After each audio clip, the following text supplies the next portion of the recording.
significant contributions to Uganda's banking industry, particularly in leadership roles that have driven institutional growth and transformation. You're most welcome, Mrs. Annette.W.Kihuguru. Thank you. Yes. So, Mrs. Kihuguru, can you start by telling us about how you grew up, and then you can go into your educational background? Okay, thank you. I come from a family of 10 kids, 10 children, from my dad and mom. And I am the ninth. Okay, you're almost a baby. I'm almost a baby. Yes. My dad was a doctor. He was a medical doctor. He was a surgeon, nobs and gyna, and medicine. One of the first African doctors in Uganda. And my mom was a midwife. Okay. So they met each other at Mulago and fell in love and got married after. And here we are. Yes. The 10 of us. So we were 5 girls and 5 boys. I am that 5th girl. So when I was growing up, I grew up in the midst of boys, 4 in front of me, 1 behind me. So were you a tomboy? I sort of was a tomboy, where I had to survive for me to live between 5 boys. So they protected me, they trained me, they did everything to make sure I came out as a right girl. Of course, the 4 girls were my big sisters, and these were there to guide me almost in everything that I am today. Yeah. Wow. So now tell us, where did you go to school? Okay, I started my primary school in Fort Portal, where I come from. I am Mtoro by tribe. And my dad kept on moving from one place to another. So I went to very many different primary schools and ended up coming to Kampala for secondary school. In my first S1 to S4, S3, I was in St. Joseph's in Zambia. And then afterwards, I went to Namasagali College, where I finished my high school and joined Makerere University. Okay. At Makerere, I did a bachelor's in arts in economics and political science. And I joined then straight from there, I joined Uganda Commercial Bank, where I worked for, can't remember the years, but I worked there for quite some time. Yes. Should I talk about my working years? Yes. So what did you do in Makerere? As a degree? Yes. I said I did economics and political science.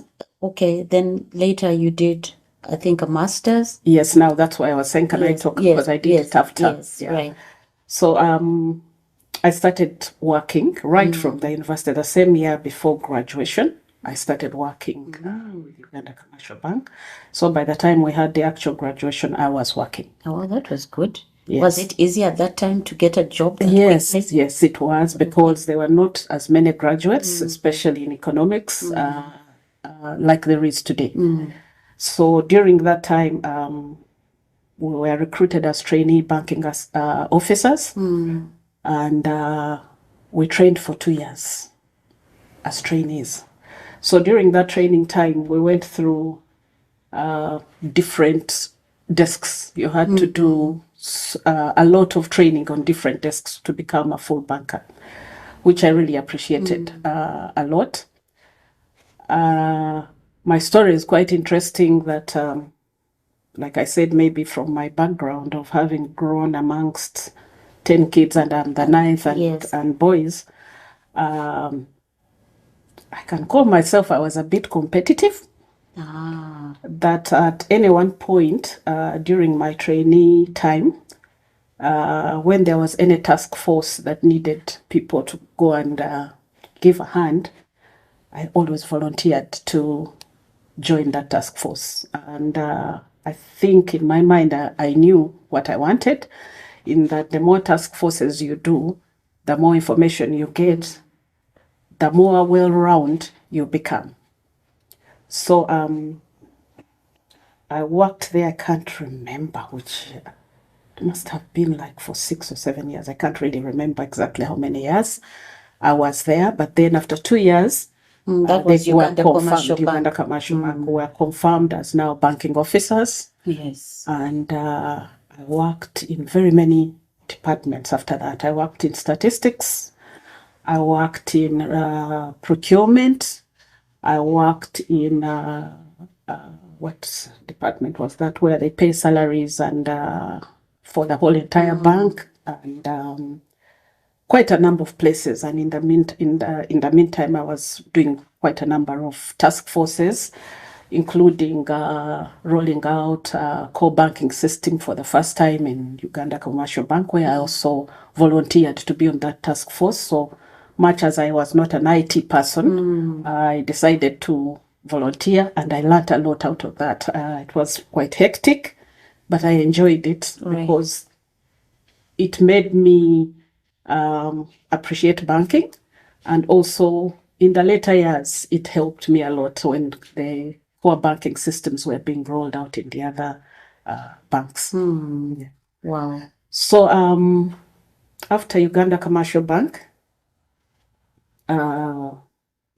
that is when the government decided to sell it off. And Standard Bank of South Africa, which is Stanbic in the rest of Africa,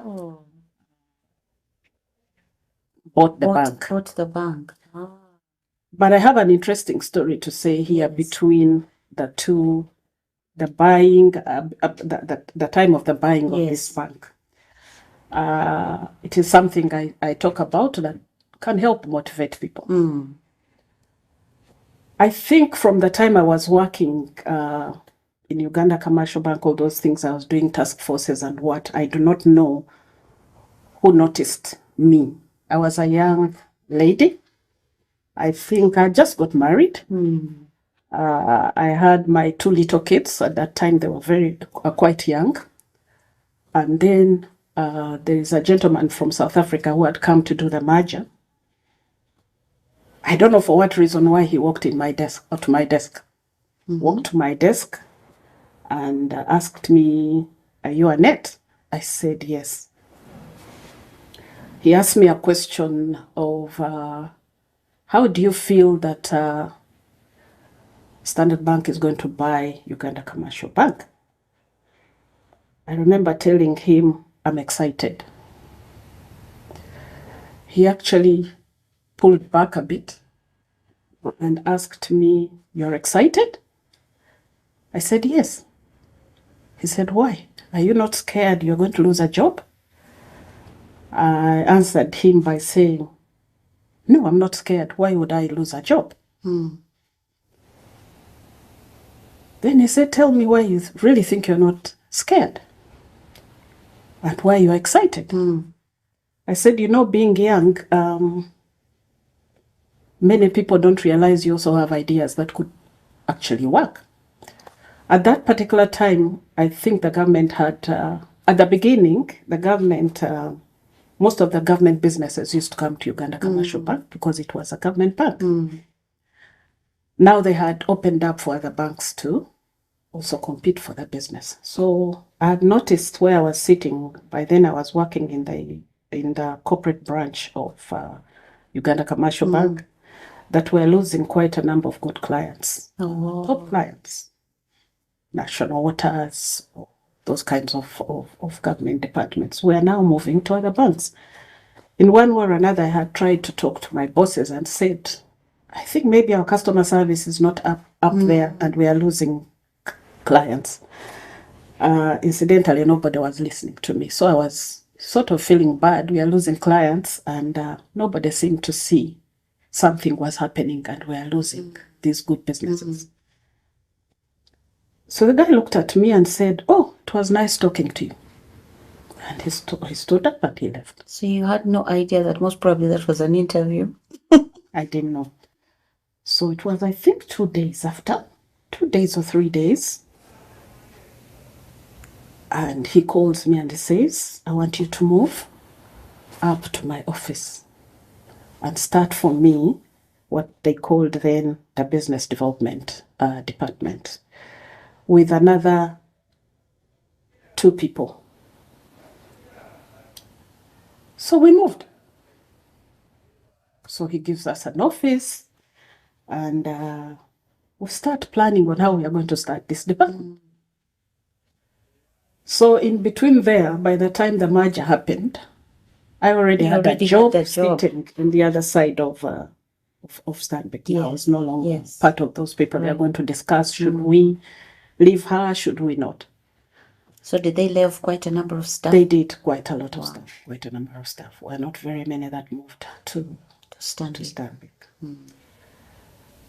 So in between there, we start our businesses. An interesting story.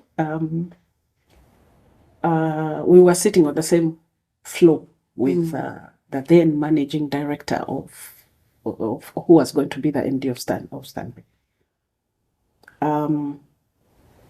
In between there, he kept on giving us work, go show him what we have done.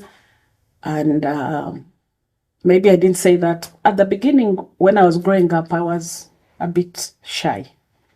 I was a bit of a shy person. But this job that I had been doing made me like open up, and I was always excited to meet customers, to go out to people, to sell the bank products.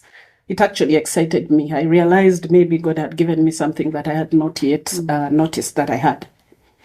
So I noticed this gentleman at that time did not know how to do PowerPoint presentations.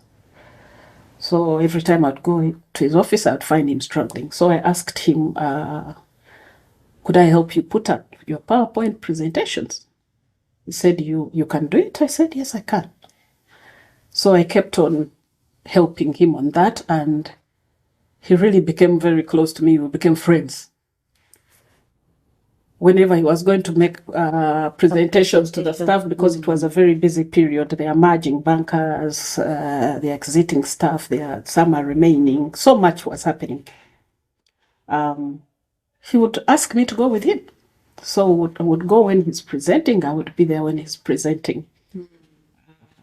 At one point, rumor starts in the bank that, you know what, Annette is dating this gentleman. Yeah, that happens a lot in the corporate world. Yes. Yeah.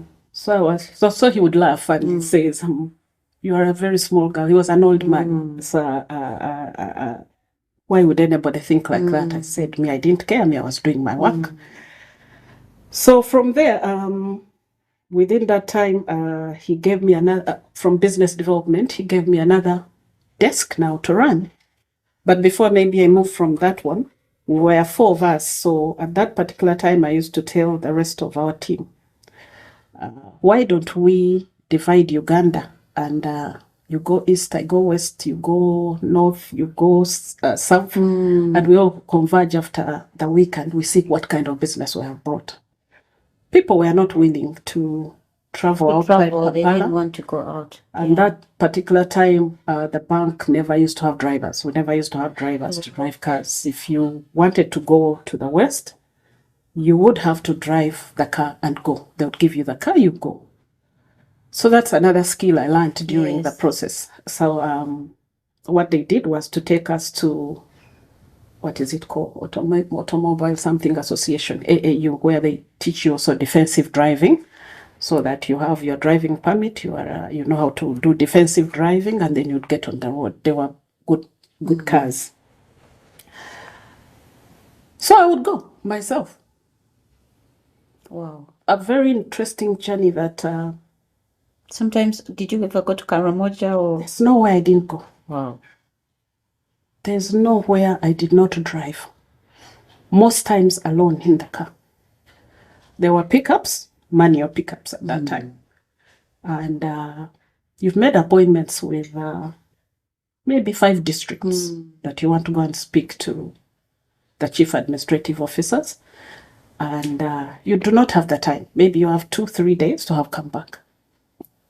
So you don't have time to stop halfway and say, let me have a meal, or let me first rest, or you are moving from one district to another district to another district to another district. So I would buy my biscuits, I would have my water in the car so that I don't have to stop for lunch. I can eat as I am driving. But I am on time to have that meeting. And remember, you have a family. And I have a family. So there's something that taught me is there's nothing impossible. If you put your heart to it, you can do it. Maybe I also didn't tell you the other part that when I studied in Namasagali, God rest Father Grimes' peace, soul in peace. I think all our characters, most of us who studied in Namasagali, I can talk for myself, he made us what we are. Because as we went through the school at that time, maybe it was an international school, if I can say, because our standards were different from the other schools. As ladies, as girls, by then we are girls, not ladies, he actually taught us that as a woman, there is nothing impossible. Nothing. You can do everything a man can do. Of course, we don't have those muscles. Like you can't tell me lift that chair, because God maybe didn't give us those muscles. But anything that you can use your brain for, or your hands, or whatever, you can do it. So every Sunday of our lives in that school, the girls remained behind to be told how you can make it. I don't know how we owe it to him, actually, if I can say. We really owe a lot to him. He made us be very strong women, and I think men. Yes. So whenever I would think what he used to tell us, I would jump into that car and drive wherever I need to drive. There's no part of Uganda that I don't know today that I did not go to. Be it Karamoja, be it Kisoro, be it mention it. All over. I would go. I had no fear that what is going to happen to me alone in the car. What if the car got spoiled? It didn't even click. Maybe I was young, but it did click to me that what would happen if a car stopped? Would you be able to repair the tire? But in my mind, I knew, I'll find somebody to help me. On the other side, where I can bring in God is during all that time, before up to today, I never set off. I never sit in a car to go, and I have not covered myself and that car. So whenever I used to sit in that car, whether I had a team with me in the car at that time, I would say, let's pray. And my biggest prayer was, this car as we are moving right now is actually red. It is soaked in the blood of Jesus. It's not this color you're seeing. It's actually red. So let's go. So we should go. Indeed, God help me that it doesn't happen. It has never happened to me up to today. It will never had. I'm in a car and a car has tire has burst or something has gone wrong, or it hasn't happened. So I still believe that much as it could have been me, I think God was really behind most of the things that I did, because I kept on getting a lot of businesses. I kept on performing well. I kept on being moved from one desk to another. Now you go and do this. Now go and do this. Sometimes 6 months, within 6 months or 9 months, I've been moved twice. I can't say it was my effort alone. Personal as Annette, I believe I've been very blessed. Very, very, very blessed and favored by God. And Joy, I can tell you that when I sometimes pray, I don't know. I say, God, I don't know which one to point out. Is it this one? Is it that one? Is it the other one? But I think you've blessed me in so many things that I am what I am because of that favor and that blessing you have put upon me. Right. How long were you in Stanbic? I was in Stanbic for, is it 11, 12 years? Yes. So I was in Stanbic for about that long. And my last job that I did, I was actually told to go and start what they call, the department they call business banking, from a scratch, from an empty desk. I was still young, by the way. And I was like, how do I start this? I asked my boss by then, the managing director, and I said, are you going to send me to South Africa for me to see how they do this, how this department works? He said, no. You're going to start it.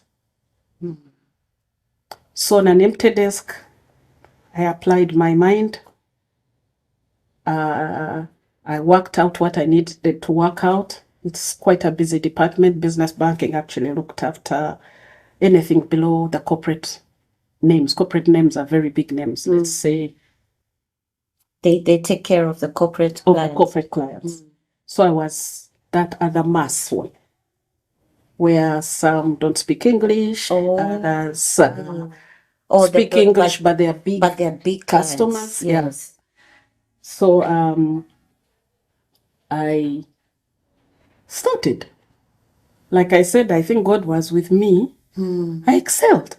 Wow. I went all over the country. I visited our clients. I recruited staff to work with. It was a big area. The whole, actually, we used to have branches almost everywhere in this country. So you have to interview staff. You have to recruit the right people to support you and make sure that the business is growing. Maybe to let you know, I think one of the places that has pressure is called a bank. That's true. At least they're here. Yeah. Yes. And if you're working in departments where it is number driven, where you have the sales. Yeah. Yeah. You either make those numbers or you're not working. So I went through that department very well, and I think I left Stanbic in, what was it, 2011. Yeah, 2011. 2011. I left the bank, and it's because someone else had poached me.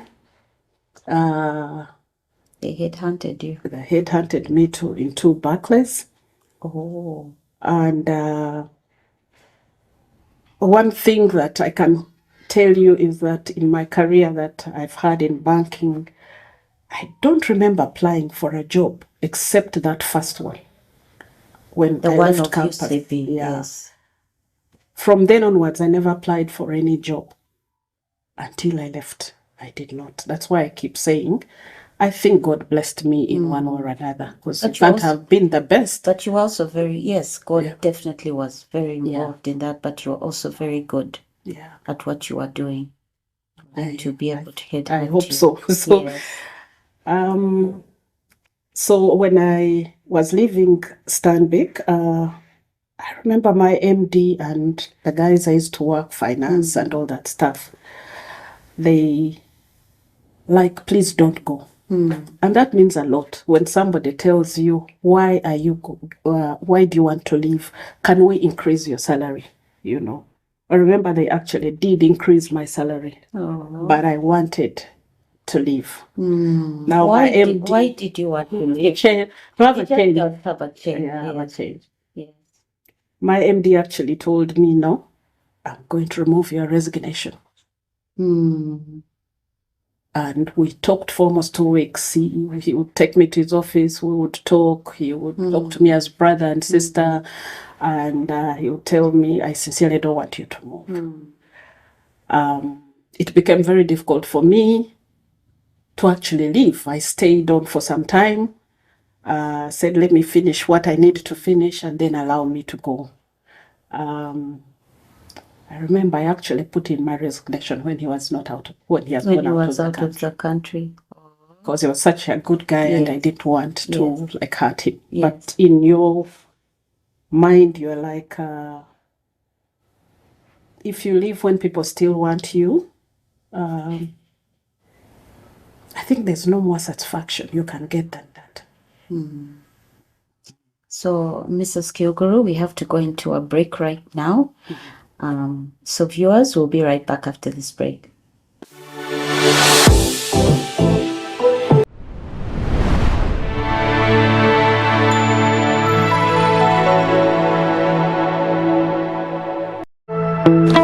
Meet Moses. He invests in dollars, but here's the smart part. His dollars don't just sit there.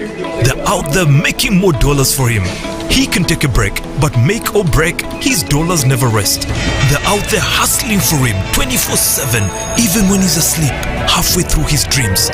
Save your dollars with Britam Easy Earn a Dollar and earn competitive interest in 3, 6, and 12 months. Call us today on 0312-305-600 or email clientservicesug@britam.ug and let more dollars start rolling in.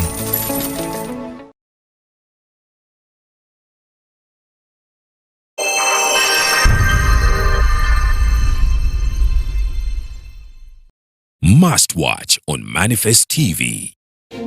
Hello viewers, welcome back to yet another exciting season of Women of Faith show. We are thrilled to bring you more inspiring conversations, exploring faith, hope, and resilience. It's important for us to note that the privileges of a modern woman in our modern society shouldn't make the word of God obsolete. The Bible presents the role of a woman as a very vital, highly dignified, and deeply influential role. We're so Martha-orientated that we forget that ministry first and foremost starts at the feet and results in the Martha. The environment that we are living in has created a certain image of what a woman should be, and no one is showing you Jesus. No one is pointing you to the word. Life and death and the power of the tongue. What are you saying? Everything, you can do all things through Christ who strengthens me. We shall be airing on all our Manifest TV platforms as our incredible panelists share insightful experiences. I am Pastor Joy Ninsiima, your host, and I'm excited for what's in store for you this season. Manifest TV, Christ revealed.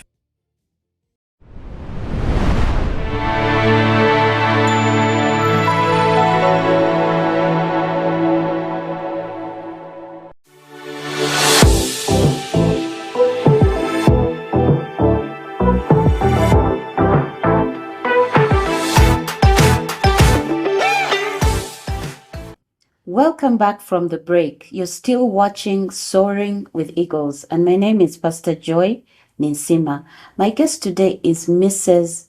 Annette.W.Kihuguru, who has been in the banking industry for the last 37 years. So before we went into the break, she was telling us about her time in UCB and eventually was headhunted into Stanbic Bank, where she worked for how many years? Can't remember the Like about 5, 6? More than that. Stanbic, Yes. like almost 11 years. Yes. 10 plus. So now you're going to Barclays. Is that Yes. Barclays? Yes. So thank you, Joy. I now moved to Barclays. I think that was 2011. That one I can remember. And again, I was told to go and revamp their business banking department. Key there to remember is after, was it like 2 weeks? I didn't do any interview, so I went In and I Barclays. started working there. Yes. The managing director asks me one time, calls me to his office and says, "Do you know why I didn't interview you or call you to my office when you came?" I said, "No, I don't know." He's like, "Because your chairman told me if you're allowed to come, please take her quickly." So that's why I never ever asked you to do an interview. Then he requests me and says, I want you to tell me exactly what you want. I'll provide. And because I want you to make a difference. So he was a Kenyan MD by then. I told him what I had observed, what I needed to make a difference, and he availed everything to me. So while I was there, we were quite many. I think by that time we were about like 600 or 700 members of staff. But the group, Barclays Group, which is seated in UK, wanted to improve women in leadership roles. So they came up with an assignment where it was called, I remember, 50-50 gender balance. Like you needed to up the women to at least be 50, men 50. Not on the low levels, but on the higher levels. The higher levels. So we availed money to do mentoring and coaching of ladies in particular departments. And I remember I started with about 8 ladies. And I would like to say some of those ladies are now executive directors in banks. Others moved to other organizations in bigger companies yes. And bigger roles. And during my time, both Stanbic and Barclays, I think I really did train a lot of people. I had these big teams today, as I talk today, like my teams in Stanbic, for example, we're still friends. They will still call me. They will still ask you. They will still get a job and say, what do you think, Annette? Should I take this job? Do you think I can manage it? We still have a forum where we talk and discuss certain things, which makes you happy that you imparted some knowledge on people and they have moved to a better place. Of course, mentoring and coaching is not easy in that these are grown-up people. They are already in some leadership skills and in certain positions. But mentoring and coaching, like it's not a blackboard issue. It is examples. It is experiences. They share, you share, and you come up to an understanding that this, I think, will work better for you. This will work better for me. It is not a one size fit all. It depends on individuals. So we started that in Barclays, and during that time I was also nominated by an international organization called GIZ, where I was a member of their mentoring team. They gave me ladies from other banks to mentor in banking. I still have one lady who keeps updating me up to today. Now I am here. Now I've been promoted to this. Now I have done this. Now I have done that. So I was a member for some time for GIZ also, mentoring. And then... was that called Barclays Uganda Women Network Forum? Yes. Yes. That was for Barclays, but for GIZ it was GIZ. Yes, because it's an international the one organization. where you were told to mentor ladies. Yes. Unfortunately, I did stay very long in Barclays because I was again headhunted to EcoBank to become the executive director of the bank. But I wanted to say this to maybe the audience is we are all different. As me, as Annette, I don't get motivated by money. Money is not my first motivator. That I can clearly say. What motivates me is if I impart something on somebody, or if I do something and somebody appreciates. That's what motivates you. Motivates me.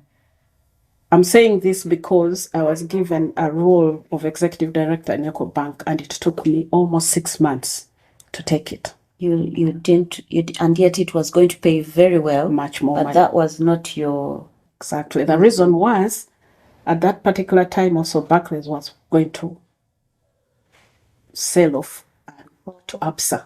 Okay. Now, in Barclays at that time, there was no business banking department. It was corporate and consumer banking. So that middle part wasn't there. And we needed to create that department. So I was given that task to do. So I was working, I was doing reports, I was doing all these things, sharing with ABSA, head office, for us to develop this department. Right. So when they called me to EcoBank, I felt like I was going to let down the bank. I just walk out when I'm in the middle of a critical task like that one. I remember calling the other side and telling them, don't you have a second candidate? If you have a second candidate, maybe take that one, because I have not concluded my task here. So it's going to be difficult for me to move when you want me to move. They said, we'll wait. Now, my MD, what motivates me again is my MD called me in his office and said, I've never seen a person like you. I can't give you the role of the executive director here because we are not looking for one now. But you have got an opportunity to go to another bank. You're telling me, let me first finish my task. Annette, you are amazing. For me, that was my satisfaction. I was like, okay, if he has appreciated me to that extent, I'll stay here until I finish. If I lose that job, maybe I'll get one from somewhere else. So I worked until I finished. I recruited staff, put them in the branch. Then he told me, don't worry. When you are done, and you say now you are done, come and tell me. So when I was done, I walked to his office and I say, I think I'd love you to allow me now to go. He told me, if you reach there and you feel like you don't like the place, please come back. For me, that means a lot. You have even been given an opportunity. You have gone to the other place, and that if you feel like you want to come back, come back. This was not a small bank. This was Barclays Bank. So then I moved 2013 at the end to EcoBank now. EcoBank is another long story. I was there for 8 years. I believe I did a lot of changes. I believe I did make my big contribution there.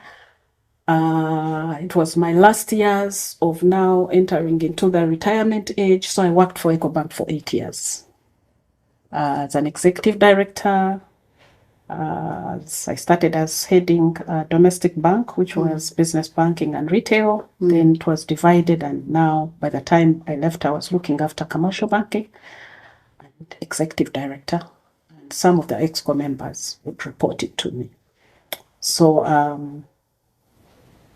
retired in 2021. Haven't you left out something? Weren't you acting managing director? Yes. I was, sorry. How can you leave out that one? I wanted to cut it short. I retired as acting managing director of EcoBank. Wow. So you're retired now. So I'm now retired. But still very busy. Maybe my other life that you did discuss is I have been married for, is it 34 years now? Yes. 34 years. With 2 grown-up children. My daughter is married. My son, not yet married, but now I have 1 grandchild. Wow, that's beautiful. Yeah. So let's talk now about your faith journey. Yes. How has your faith shaped your journey, both professionally and personally? I was born a Catholic. I come from a very, very staunch Catholic background. I have aunts who are nuns. My father was paid for by the missionary to become a doctor, all the way from the time he was young, straight to Makerere University, where he did his 7 years. He was being mentored, coached, and done by Catholic missionaries. It was very early in the early years of this century. I I got married when I was still a Catholic. That was in 1990. But somehow my mother was a Catholic now, but she was born an Anglican. Oh. So she taught us a lot about the Bible. She taught us a lot about the Bible. We knew all the songs in the Anglican church. And one way or another, when I now got married to a person who is an Anglican, it was very easy for me now to gravitate towards where he was. Right. So around that time, I started reading the Bible a lot, and then I decided to get born again. I feel like at that time, when I got born again, I think I just got my children. And the church that appealed to me most at that time was, by then, was KPC? KPC. Now Which is now Watoto. I became very engraved in Watoto Church, and incidentally, all my siblings also became born again. We are all Catholics, but they are all turned to being born again. So all of us are really sort of born again in our churches, different churches. I brought up my kids, why I got very motivated. They can also testify to you maybe one day when you maybe interview them. Yes, you know. Yes. From age, I like 2, from Sunday school, my mind kept on telling me, for you to bring up these kids in a godly manner, you have to put in time. So we went to Sunday school when they were still young. When they started growing up, we joined the Watoto fellowships. I would be with the grown-up fellowships. They would be with their kids' fellowships. My children actually acted, danced in in church, and you could see they were engraved.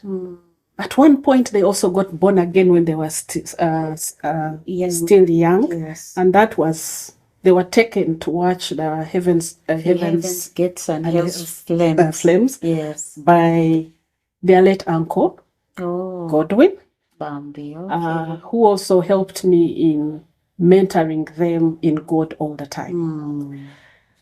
So having grown through that, I have seen how faith and how being closer to God can help you in so many things. I know my children might not have been the best wherever they were because they went away from me and they went to study.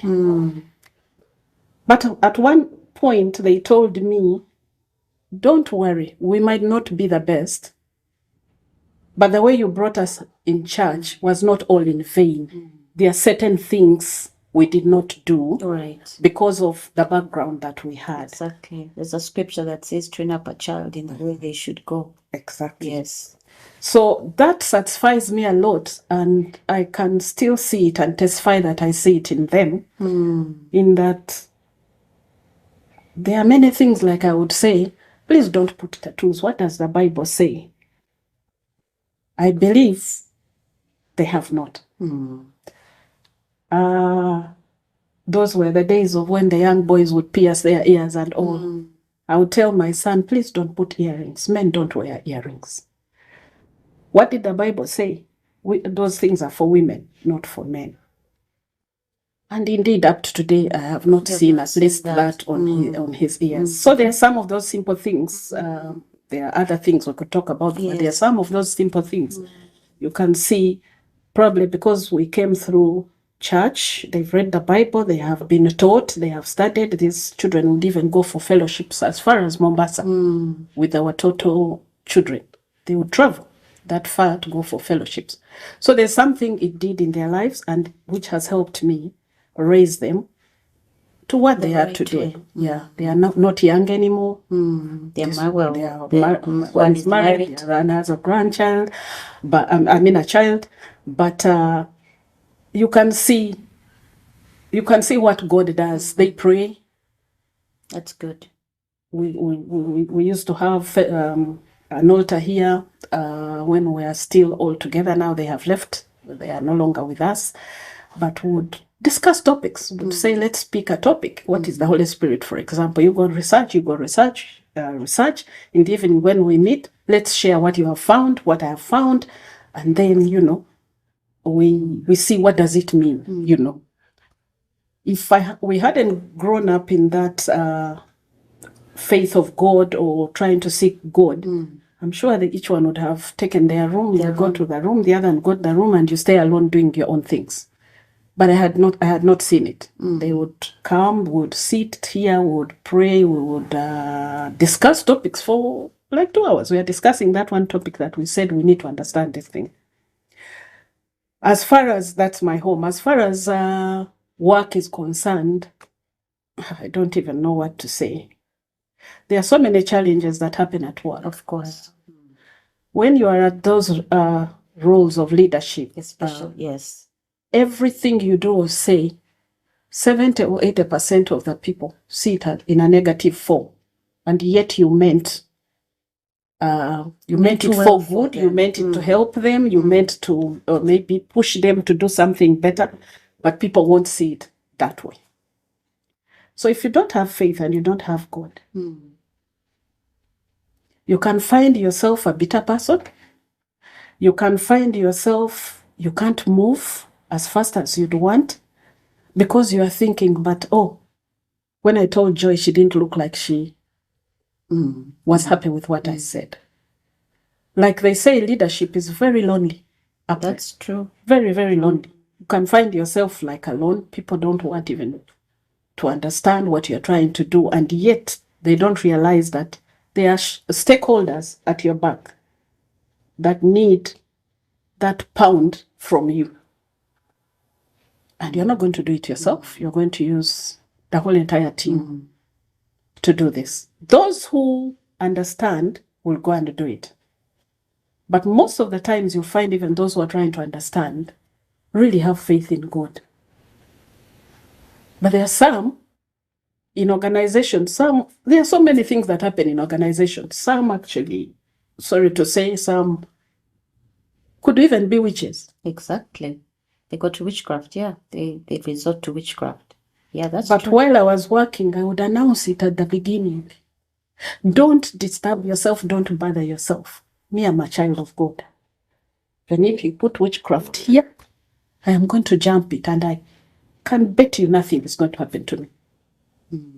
Indeed, I don't remember anything really happening to me. You. Yes. The other thing I was taught through my faith is before you make decisions, most of the time, ask God. To the extent, when I was being taught, one of my teachers told me, when somebody knocks to your door and enters in your office at work, immediately in your mind you ask God, give me the right words. What do you think this person wants? And in one way or another, God will give you something, the direction that you should say to that person, what you should say, and maybe what you should withhold. Wow. So, the other thing I think I know is it somewhere in Psalms, First Samuel, I think 16 something, where it says, do not worry. I'm just using my own words. It's not about appearance. It's not about what you say. God looks at the heart.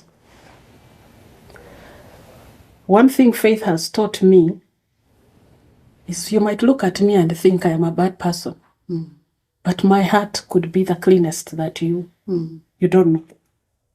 One thing that I know is don't wake up and wish somebody, I wish something could happen to Joy. Whether you have done it or you haven't done, your heart has basically said it. So you might act holy, and yet your heart is... and yet your heart is thinking of all kinds of things. I wish this, I wish that, I wish the other one. One thing that I've tried to do in life is, let me not wake up wishing anybody evil. Let me not do it. When I have not opened my mouth to say it, I've thought about it. And God looks at the heart.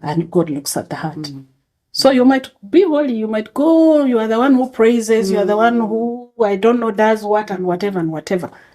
But your heart is not good. It's not good. It's in Samuel's. God looks at the heart. So to maybe the viewers. So actually, we've come to that time where we've come to the end of the show. And it would be nice to look into the camera, give your parting shots, tell the viewers what you'd like to tell them from your heart. Okay. From personal life, not godly life first. From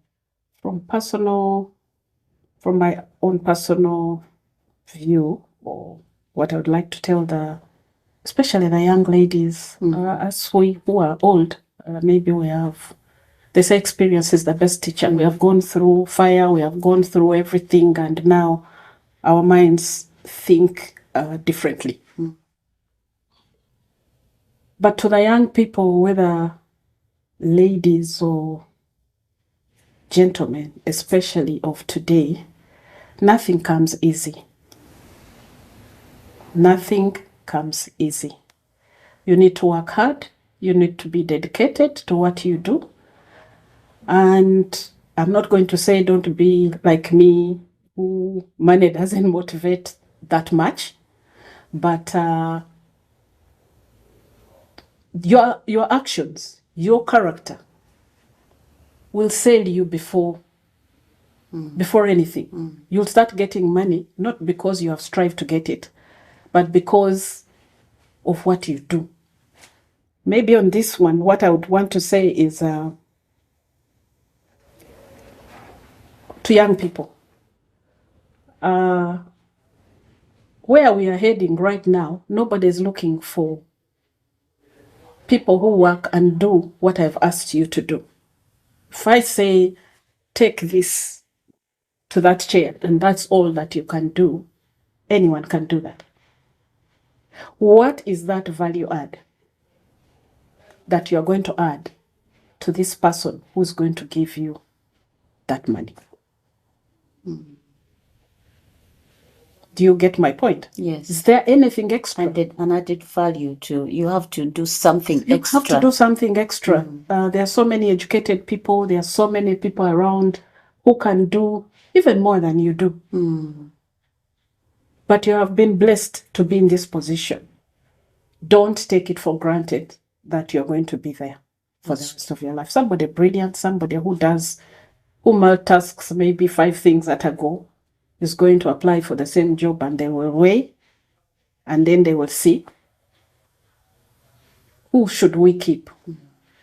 My children can actually maybe also tell you that I remember when they were beginning to go to work, I kept on telling them that if there are 3 people and they are going to let go of 2 or of 1, that is not going to be you. It cannot be you. You are the one who's going to remain out of those 3 or out of those 2. You are the one who's going to remain in that employment. How are you going to remain there? By adding value, by doing extras. When they ask you to do something, whether they pay you or they don't pay you, go and do it. It is to your own advantage because you're earning a skill that you haven't paid for. So if you're going to do the basic and expect the best, I think that time is over. Even during my time, maybe it wasn't there. So it is even getting worse now. Because the educated people are so many. So many. Yes. Right. In terms of faith, I think there's nothing more satisfying than knowing that in whatever I do, whether it's the best or not the best, if I believe there is a God behind me, who is my father, and I am his daughter. There's no father who doesn't love his daughter if you gave birth to me. Whether I do wrong or I do right, I'm still your daughter. He will beat me left, right, and center, but for my own good reason, to get me back to where he wants me to be. So to the viewers, I think knowing God is one of the biggest satisfaction you can have. Alone, you can do very little. You'll use hard work to try and do something. It will not work. You'll get frustrated. The other one is to remember that God's timing is not our timing. You might think he's not acting now, but one thing I know is that he will. Amen. Yeah. He makes everything beautiful in his own time. Yes. Thank you so much, Mrs. Annette.W.Kihuguru, for this time. We know how busy you are. I know you're still very busy, though you say you're retired. We didn't have enough time for you to go into what you're actually doing, but who knows, maybe next time we'll have part 2. Okay. But thank you very much. So viewers, thank you so much for tuning in.